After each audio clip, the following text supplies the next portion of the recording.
തലേ ദിവസം ഇഡലിമാവോ ദോശമാവോ എന്തെങ്കിലും അരച്ച് വെച്ചാൽ പിറ്റേ ദിവസം നേരം വെളുത്ത് തന്നെ ആദ്യം വന്ന് തുറന്ന് നോക്കുന്നത് ഈ ദോശമാവായിരിക്കും കേട്ടോ. പൊന്തിയോ ഇല്ലോ എന്നൊക്കെ അറിയണ്ടേ.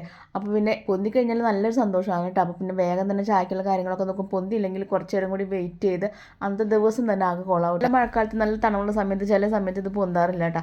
അപ്പോൾ പിന്നെ ഇത് എന്ന് നന്നായി പൊന്തി വന്നിട്ടുണ്ട്. ഞാൻ ഇഡലിക്കുള്ളത് ആദ്യം അടുപ്പത്ത് വെച്ചിട്ടുണ്ട്. ഞാൻ 5-6 ഇഡലി മാത്രമേ ഉണ്ടാക്കാറ്.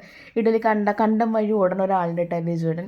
തീരെ ഇഷ്ടമല്ല കേട്ടോ ഇഡലി ഉണ്ടാക്കി കഴിഞ്ഞാൽ വേറൊന്നും പറയുമൊന്നുമില്ല, കഴിക്കാതെ പോകും, ഇല്ലെങ്കിൽ ഒന്നും മിണ്ടാതെ അപ്പുറത്ത് കൂടെ ഇറങ്ങി പോകും അല്ലേ. രജുവിന് വേണ്ടിയിട്ട് ഞാൻ ദോശ ഉണ്ടാക്കും. അപ്പോൾ പിന്നെ ഇതിലേക്ക് വേണ്ടിയിട്ടുള്ളൊരു സാമ്പാർ, സിമ്പിളായിട്ടുള്ളൊരു സാമ്പാറാണ് കേട്ടോ. വേറെ കഷ്ണങ്ങളൊന്നുമില്ല. സവാള, തക്കാളി, വെണ്ടക്കായ മാത്രമേ ഉള്ളൂ കേട്ടോ. അപ്പോൾ കുറച്ച് പരിപ്പ്, ഒരു ഉരുളക്കിഴങ്ങ്, ഒരു പകുതി സവാള അത് ആദ്യം തന്നെ കുക്കറിൽ വേവിച്ചിട്ട് മാറ്റി വെക്കണം.